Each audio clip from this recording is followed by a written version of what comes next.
आज के तारीख में ये निर्णय हुआ तो मैं कुछ आंकड़ों को विश्लेषित कर रहा था और सबसे बड़ी उपलब्धि जो कृषि के क्षेत्र में आज के तारीख में, आज की तिथि में जो प्रतिवेदन प्राप्त हुआ है वाणिज्य मंत्रालय से कि हमारा कृषि निर्यात में 20% का वृद्धि हुआ है, जो अपने आप में 51 बिलियन US डॉलर्स पहुंच चुका है, और जिसमें सबसे अधिक चावल का, धान का, जो लगभग 9.65 बिलियन US डॉलर्स के अब तक पहुंचा है। और इसमें जो वृद्धि है गेहूं के निर्यात में लगभग वृद्धि है 2.25 बिलियन US डॉलर्स का, और डेयरी के क्षेत्र में, पोल्ट्री के क्षेत्र में लगभग 96%। हालांकि उसका कुल वॉल्यूम कम है, लेकिन ये अपने आप में इस बात को दर्शाता है कि दुनिया में किस प्रकार से भारत के कृषि क्षेत्र की उपस्थिति दर्ज हो रही है। और उससे भी एक कदम आगे बढ़ करके आज जब मार्केट एक्सेस में कनाडा में जलगांव का केला के निर्यात की अनुमति प्राप्त हो गई है, और भारत में सबसे ज़्यादा केले का उत्पादन जलगांव महाराष्ट्र में होता है, और पूरी दुनिया का 25% केला भारत में होता है, जिसका शेल लाइफ बहुत छोटा होता है। वैसी स्थिति में भारत का केले का मार्केट एक्सेस कनाडा को इसी हफ्ते प्राप्त हुआ, जो वाणिज्य मंत्रालय ने जानकारी दी है। इससे ये सिद्ध होता है कि भारत अब पूरी दुनिया में जो कई सारे फूड प्रोडक्ट्स पर जो रिस्ट्रिक्शंस थे, और खास करके हमारे वेजिटेबल प्रोडक्ट्स पर, उसके निर्यात की जो दृष्टि आज दिख रही है, शायद अपने आप में ऐतिहासिक है। तो यहां से विषय शुरू करते हुए हम किसानों के विषय तक आना चाहेंगे। हम सब जानते हैं कि कृषि लगभग 58% जो ग्रामीण क्षेत्र में जो हाउस होल्ड्स हैं, उनके जीवनोपार्जन का स्रोत है। और पूरे भारत में जो लगभग 307 मिलियन हेक्टेयर कृषि योग्य भूमि है, उसमें लगभग 181 मिलियन हेक्टेयर कृषि में उपयोग किए जाने वाले में, इसमें लगभग 140 million hectare net sown area है। और यह भी सही है कि दुनिया में जिस धरती पर सबसे ज्यादा अरेबल लैंड जिसे कहते हैं, जहां पर फसल उगाया जा सकता है, वो भारत में है। और हमारे यहाँ ये भी सच है कि सबसे ज़्यादा छोटे श्रेणी के मार्जिनल फार्मर्स पूरी दुनिया में अगर सबसे अधिक संख्या में है, जो लगभग 86% है। तो हमारे लिए चुनौती है कि स्मॉल लैंड होल्डिंग्स पर फार्मिंग का विकास करें। और ये भी सच है कि भारत आज दुनिया का सबसे second largest producer of rice है, व्हीट है, शुगर केन है, ग्राउंडनट है, वेजिटेबल है, फ्रूट और कॉटन है। तो इन तथ्यों के बीच में भारत की सरकार ने, और हम लोगों ने जब से 2014 के बाद से हमारी सरकार आई, किन किन विषयों पर हम लोगों ने निर्णय लिया और कहां कहां तक पहुंचे, ये किसानों तक पहुंचाना आपके माध्यम से बड़ा आवश्यक है। इस देश में कृषि का बजट 2013-14 तक 21,938 करोड़ था। वो 2022-23 में बढ़कर के 1,32,000 करोड़, यानी कि 5.5 गुना ज्यादा। और अगर प्रतिशत में देखें तो हम 360% हमारी बढ़त हुई है, जहां तक हमारे बजट का सवाल है, भारत की सरकार का बजट जो कृषि के क्षेत्र में है। खाद्यान्न में जो हमारा प्रोडक्शन था 2013 में 265 मिलियन टन, वो बढ़ के अब 305 मिलियन टन हो गया है। और ये अपने आप में अभी तक का सबसे बड़ा आंकड़ा है। हॉर्टिकल्चर में जो हम 2013-14 तक 280 मिलियन टन थे, वो बढ़कर के 21-22 में 321 मिलियन टन हो गया है। हमेशा बात होती है एमएसपी का, और एक तुलनात्मक आंकड़ा, क्योंकि किसी भी सम्मेलन में, संवाददाता सम्मेलन में अगर हम बात करते हैं तो किसानों को एमएसपी की विषय के बारे में हम जरूर चर्चा करते हैं, और सवाल पूछा भी जाता है। तो मैं सिर्फ इस पर एक छोटा सा आंकड़ा देना चाहूंगा कि जो हमारे पैडी का 2013 में जो एमएसपी था, वो 43% बढ़ा है 2021-22 में। और गेहूं का 2013-14 में जो हमारा अनुपात था वो लगभग 41% बढ़ा है एमएसपी इस पूरे 7 साल में। अगर आप आंकड़ों के भीतर जाना चाहेंगे तो उसको मैं पूरी तौर से पढ़ के स्पष्ट करना चाहूंगा कि खरीफ के फसल में रबी और धान जो 2010-11 में 1,000 रुपये प्रति क्विंटल था, वो 2021 में बढ़ के 1,940 रुपये प्रति क्विंटल तक पहुंचा। और रबी के फसल में जो गेहूं का था, अगर ये 2 मानक हम लेते हैं, जो 2010-11 में 1,120 रुपये प्रति क्विंटल था, वो 2021-22 में बढ़ के 2,015 रुपये क्विंटल है। तो लगभग आप इस वृद्धि को दुगुना के स्तर पर देखेंगे। और इस विषय को हम लोग बार बार इसलिए भी कहना चाहेंगे कि ये सचमुच का एमएसपी में वृद्धि है जो पूरे भारतवर्ष के किसान के लिए लाभकारी बनता है। इसके साथ माननीय प्रधानमंत्री जी ने बहुत सारी ऐसी योजनाएं, और क्योंकि हम और संजय मयूख बिहार से आते हैं और मैं कई चीज़ों के बीच में मैं बहुत बड़ा किसान भी हूं, और मुझे हमेशा ये लोगों से बात करके लगता था कि किसान कभी अमीर नहीं हो सकता, और ये चुनौती रहती है हर सरकार के लिए। लेकिन हमारी सरकार ने, देश के प्रधानमंत्री ने इसको चुनौती स्वीकार किया है।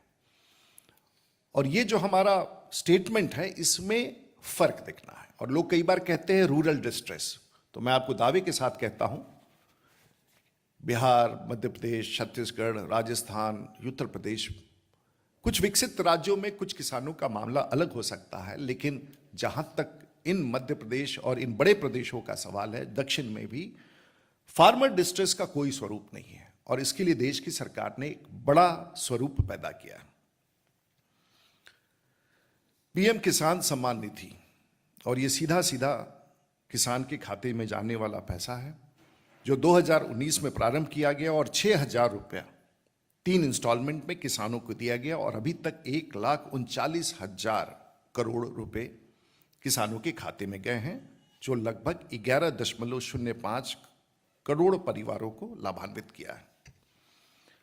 प्रधानमंत्री फसल बीमा योजना जो 2016 में प्रारंभ हुआ, और इसमें लगभग 7.7 करोड़ किसानों को लाभ हुआ, और लगभग 94,000 करोड़ रुपए का इसमें क्लेम हुआ।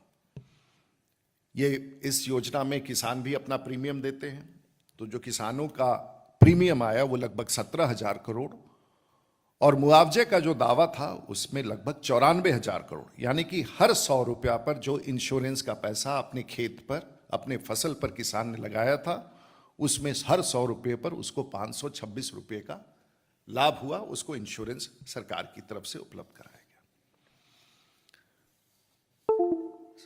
संस्थागत क्रेडिट की बात हम करते हैं, और किसी भी क्षेत्र में, चाहे वो उद्योग में हो या किसान के उद्योग क्षेत्र में, इंस्टीट्यूशनल क्रेडिट का जो फॉर्मेट है उसमें 2013-14 में सभी स्रोतों से, बैंकों से, संस्थाओं से जो क्रेडिट प्राप्त हुआ था वो लगभग उस समय 7.3 लाख करोड़ था। आज 2021-22 में 16,500,000 करोड़ के आसपास पहुंच चुका है। और जो पहले 4% इंटरेस्ट था किसानों के इस लोन पर, उसे भारत की सरकार ने, देश के प्रधानमंत्री जी ने, नरेंद्र मोदी जी ने, सिर्फ ये पहले किसानों को खेती के लिए था, उस 4% इंटरेस्ट को एनिमल हस्बेंड्री और मत्स्य पालन के लिए भी लागू किया है, जिसका पूरे देश में लाभ हुआ है। सॉइल हेल्थ कार्ड के बारे में जब हम बात करते हैं तो सामान्य रूप से हम सब समझने में असमर्थ रहते हैं कि आखिर में ये सॉइल हेल्थ कार्ड जिसकी चर्चा करते हैं उसका उद्देश्य क्या है। और आज भारत में 11.97 करोड़ परिवार, किसानों को सॉइल हेल्थ कार्ड मिला है। और ये सॉइल हेल्थ कार्ड क्या है? ये मिट्टी की जांच परीक्षण का ये कार्ड क्या है? और इसमें 4 प्रमुख पैरामीटर हैं, और इससे कैसे परिवर्तन हुआ, एक विषय जो देश के प्रधानमंत्री बार बार कहते हैं। इसमें जो जांच परीक्षण होता है उसमें मैक्रो न्यूट्रिएंट्स होते हैं। ये देखा जाता है कि मिट्टी में नाइट्रोजन कितना है, फास्फोरस कितना है, पोटेशियम कितना है। जो सेकेंडरी न्यूट्रिएंट है उसमें देखा जाता है कि सल्फर कितना है। और माइक्रो न्यूट्रिएंट्स वो होते हैं जिसमें बोरॉन, जिंक, आयरन, मैग्नीशियम और कॉपर होता है। और एक चौथा पैरामीटर है जो सॉइल हेल्थ कार्ड में जो सभी किसानों को दिया जा रहा है, उसमें पीएच वैल्यू, आप पीएच के बारे में आपको चर्चा की आवश्यकता नहीं होगी, और ईसीओसी होता है। ईसी जो एक शायद कभी भी हम लोग किसानों तक इस विषय को नहीं पहुंचा पाते थे, इलेक्ट्रिकल कंडक्टिविटी का भी जो होता है, जो सोडियम से किस प्रकार का सोडियम का मिट्टी में कितना परत है, कितना है, और ऑर्गेनिक उसके अंदर और ऑर्गेनिक कंडक्टिविटी, ये दोनों 4 पैरामीटर्स दिए जाते हैं। और मैं आपको बताना चाहूंगा कि सॉइल हेल्थ कार्ड, आज आप इस बात को जानते हैं कि देश में सॉइल हेल्थ कार्ड के उपयोग से फर्टिलाइजर, खाद का कंजम्पशन पूरे भारतवर्ष में 10 से 15% कम हो गया है, और प्रत्येक वर्ष लगभग 6500 करोड़ रुपया सिर्फ सॉइल हेल्थ कार्ड के परीक्षण से किसानों को लाभ मिलने लगा है। जानते हैं इस देश में किसानों के लिए फर्टिलाइजर सब्सिडी जो बहुत बड़ी राशि है, लगभग 1,26,000 करोड़ का, उसमें लगभग 8 से 10% तक की बचत हुई है, और प्रोडक्शन में, फार्म प्रोडक्शन में लगभग 5 से 7% की वृद्धि हुई है। धान के फसल में यूरिया की खपत लगभग 9% कम हुआ है, और डीएपी का खपत 7% कम हुआ है, और प्रत्येक एकड़ पर धान की खेती में 4 से 10% तक का कटौती हुआ है। शायद ये सामान्य रूप से समझाना बड़ा कठिन होगा, लेकिन अगर एग्रीगेट तौर पर देखें तो किसानों को सॉइल हेल्थ कार्ड का एक बहुत बड़ा लाभ मिला है, जो देश के प्रधानमंत्री ने अपने देखरेख में इस विषय को पूरे भारत के कोने कोने तक पहुंचाया। हम लोगों ने नीम कोटेड यूरिया की बात की थी, और वो चल रहा है, और इससे जो कमर्शियल यूज होता था यूरिया का, उसे रोकने में हम बहुत हद तक सफल हुए हैं, और किसानों को इसका पूरा का पूरा लाभ मिला है। एआईपी, एग्रीकल्चर इंफ्रास्ट्रक्चर फंड, और लगभग 7700 करोड़ रुपए का एग्रीकल्चर इंफ्रास्ट्रक्चर फंड जो बजट में घोषित किया गया था, जिसमें लगभग पूरे भारत में 7300 प्रोजेक्ट का निर्माण हो चुका है या हो रहा है। इसमें मूलतः sorting units, warehousing, processing इत्यादि की यूनिट्स हैं। 2 वर्ष पूर्व सरकार ने फार्मर प्रोड्यूसर्स ऑर्गेनाइजेशन की बात की थी, और लगभग 7,000 करोड़ रुपए की राशि इसके लिए बजट में प्रावधान किया गया था, और आज भारत में पहली बार भारत के इतिहास में 713 फार्मर प्रोड्यूसर्स ऑर्गेनाइजेशन तैयार हैं और कार्यरत हैं। और मधुमक्खी, हनी, एंसिलरी, जो पहली बार चर्चा की गई थी, उसके लिए भी इस बजट में लगभग 500 करोड़ रुपया 2021-22 के बजट में अतिरिक्त रूप से दिया गया, जो मधुमक्खी अपने आप में, क्योंकि अगर सबसे बड़ा इस देश में पॉलिनेशन का काम, अगर चिड़ियों के बाद, चिड़ियों के साथ साथ अगर सबसे ज़्यादा फसल में सबका सबसे बड़ा योगदान है तो मधुमक्खियों का, और उसके पालन पोषण और उसके कैप्टिव ब्रीडिंग का भी लाभ किसानों को मिलता है। दुनिया में ड्रिप इरिगेशन की सबसे बड़ी एक फर्म है, और उसे हम नेटाफिम कहते हैं, और शुरुआत ड्रिप इरिगेशन का, और भारत की सरकार ने उसको कितने बड़े लक्ष्य के रूप में लागू किया है। शायद आप लोग को स्मरण होगा कि इजराइल के स्मिच ब्लॉस, जो वहां के कृषि वैज्ञानिक थे, उन्होंने एक पेड़ को बिल्कुल रेगिस्तान में जन्मते हुए देखा, पलते हुए देखा, और उन्होंने अध्ययन शुरू किया कि आखिर ये पेड़ इस रेगिस्तान में जहां पानी नहीं है, ये इतना बड़ा पेड़ कैसे हो गया। और जब उसकी छानबीन की तो एक पाइपलाइन उसके पास से जाता था, और बूंद बूंद से उस पेड़ के जड़ के पास पानी गिर रहा था, और उसके कारण वो सबसे बड़ा कंपनी दुनिया में, आज अगर नेटाफिम के बारे में आप गूगल पर जाके देखेंगे तो सबसे बड़ी दुनिया की ड्रिप इरिगेशन की कंपनी है, और वहीं से प्रेरणा लेके पूरी दुनिया में आज हम ड्रिप इरिगेशन की बात करते हैं, और भारत की सरकार ने इसे बड़ी योजना के रूप में हमने लागू किया है। और ड्रिप इरिगेशन पूरे भारतवर्ष में, चाहे वो मध्य प्रदेश हो, बिहार हो, छत्तीसगढ़ हो, और उसके पानी का संरक्षण करना, पानी का कम उपयोग करना, उत्पादकता बढ़ाना, ये अपने आप में एक बहुत बड़ा अभियान है। और उसी प्रकार से हम लोगों ने प्रधानमंत्री कृषि सिंचाई योजना की, जो बृहद योजनाओं का जो 21 लाख हेक्टेयर में हम लोगों ने अतिरिक्त रूप से प्रधानमंत्री कृषि सिंचाई योजना के तहत इस अभियान को आगे बढ़ाया है। और मंडियों के बारे में जब हम बात करते थे तो कई बार हम लोग के नज़र में जो भी मंडी बाजार दिखता था तो वही होता था जहां ट्रकों से माल आता था, जमा होता था, बिचौलिए होते थे और उसके बाद व्यापार होता था, पूरे देश में उसका वितरण होता था। और देश के प्रधानमंत्री ने, मोदी साहब ने ई-नैम, नेशनल एग्रीकल्चर मार्केट की स्थापना की।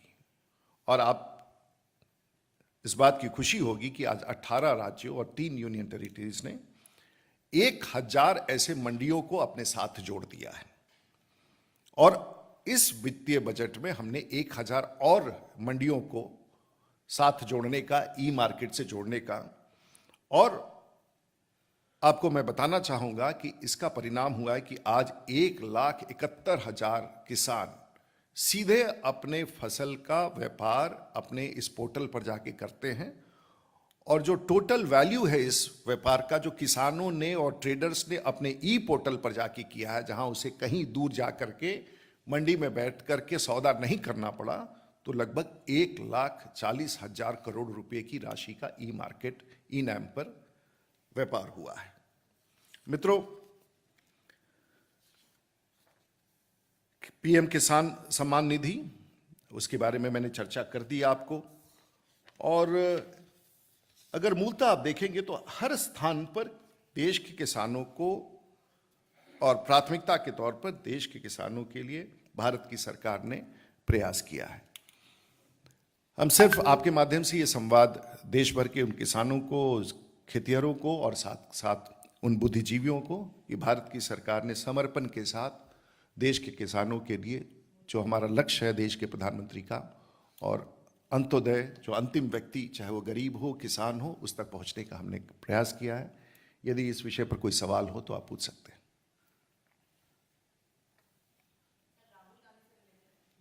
इस विषय से इतर वो अलग से हो जाएगा। इसी विषय से लेके आप दोनों भी जिस स्टेट का जिक्र करते हैं, इत्तेफाक से हम भी उसी स्टेट, उसी जिले से आते हैं। सर, गेहूं की खरीदारी को लेके कुछ आंकड़ा देंगे कि बिहार में, क्योंकि मुझे यहाँ तक जानकारी है कि पैक्स धान की खरीदारी करता है और गेहूं की खरीदारी का आंकड़ा, क्योंकि बिहार में भी पिछले कुछ सालों में रिकॉर्ड तोड़ प्रोडक्शन हुआ है, करीब 8 से 9 लाख मीट्रिक टन का प्रोडक्शन है। और कितना गेहूं की खरीदारी पैक्स के माध्यम से हो पाती है, जिनसे किसानों के एमएसपी का फायदा हो पाता है। आंकड़े आपको उपलब्ध करा दिए जाएंगे बिहार का, बिल्कुल। मैं बिहार के बारे में आपको बताना चाहूँगा, और मैं भी लगभग 50 एकड़ में खेती करता हूँ और अच्छी खेती करता हूँ। और जब मैंने आईटीसी वालों को बुला करके कहा कि हमारे यहाँ का गेहूँ प्रोक्योर कीजिए, तो उन्होंने जब गुणवत्ता की जांच की तो वो उस मानक, देखने में वो फसल, गेहूं का दाना भी बड़ा था, फसल भी बढ़िया था, लेकिन कुछ मॉइस्चर कंटेंट होता है जिसके कारण आटा बनाने में, आटा पीसने में और उसके गुणवत्ता में, तो बिहार में हम लोगों ने इस बड़े अभियान को चलाया है कि गेहूं के फसल की गुणवत्ता बढ़ा करके अंतर्राष्ट्रीय मार्केट तक पहुंचे। देश की सरकार ने हमारी पहल पर, और बिहार की सरकार ने इस काम को शुरू किया है। और आईटीसी जो रिटेलिंग करती है खाद्य सामग्रियों का, आटा का और अन्य चीज़ों का, उन्होंने भी बिहार में इस काम को शुरू किया है। आपका ये सवाल कि बिहार में गेहूं का फसल कितना है, पैक्स में है, तो इसकी आंकड़े हम आपको उपलब्ध करा देंगे। और कोई ये जो किसानों से जुड़ा मामला है, तेलंगाना के मुख्यमंत्री कल अनिश्चितकालीन धरना दे रहे हैं। उनका आरोप है कि केंद्र सरकार तेलंगाना के किसानों की फसलों की खरीद नहीं कर रही है। कैसा देखते हैं? एक तरफ आप उपलब्धि दे रहे हैं, दूसरी तरफ तेलंगाना के मुख्यमंत्री यहाँ पर धरना दे रहे हैं। देखिए, ये विषय कई दिनों से मैं देख रहा था, और स्पष्ट रूप से भारत की सरकार ने उनको उत्तर भी दे दिया है। पार्लियामेंट में भी वो इस विषय को उठाते रहे, लेकिन मैं नहीं समझता हूं कि खरीद, ये मूलतः राजनीति है, खरीद से जुड़ा हुआ विषय नहीं है।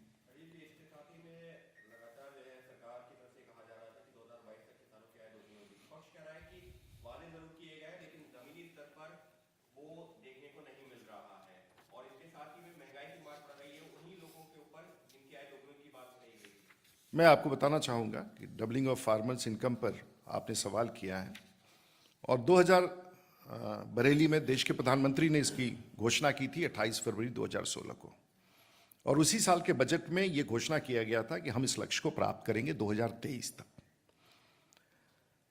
और डॉक्टर दलवी के नेतृत्व में एक कमेटी घोषित की गई, उसने एक अंतरिम रिपोर्ट 2018 में सुपुर्द किया, और उसके बाद यही बॉडी को एम्पावर्ड, कैबिनेट से इसे एम्पावर्ड बनाया गया।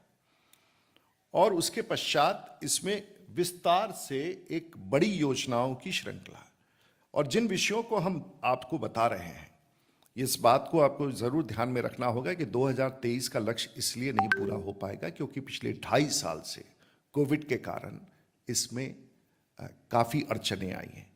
लेकिन फिर भी अगर आप एमएसपी को देखें, आप किसान क्रेडिट कार्ड को देखें, आप फर्टिलाइजर सब्सिडी को देखें, आप ऑर्गेनिक फार्मिंग को देखें, आप सिंचाई को देखें, आप डायरेक्ट कैश ट्रांसफर देखें, ये सब उसी का अंश है।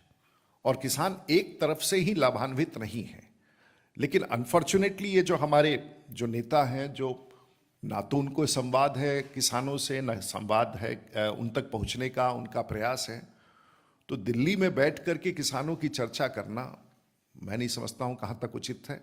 इसलिए दुर्भाग्यपूर्ण है उनके बयान। और देश के प्रधानमंत्री जिन्होंने लक्ष्य बनाया है, हमारे लिए सबसे बड़ा लक्ष्य और मुद्दा किसान है, और हम उसके साथ खड़े हैं। और मैं समझता हूं कि देश का किसान भी इस बात को पूरी तौर से महसूस करता है कि भारत की सरकार, देश के प्रधानमंत्री किसानों के साथ मजबूती के साथ खड़े हैं। बहुत बहुत धन्यवाद। जो म्योग जी का आदेश ही नहीं है तो हम क्या करें।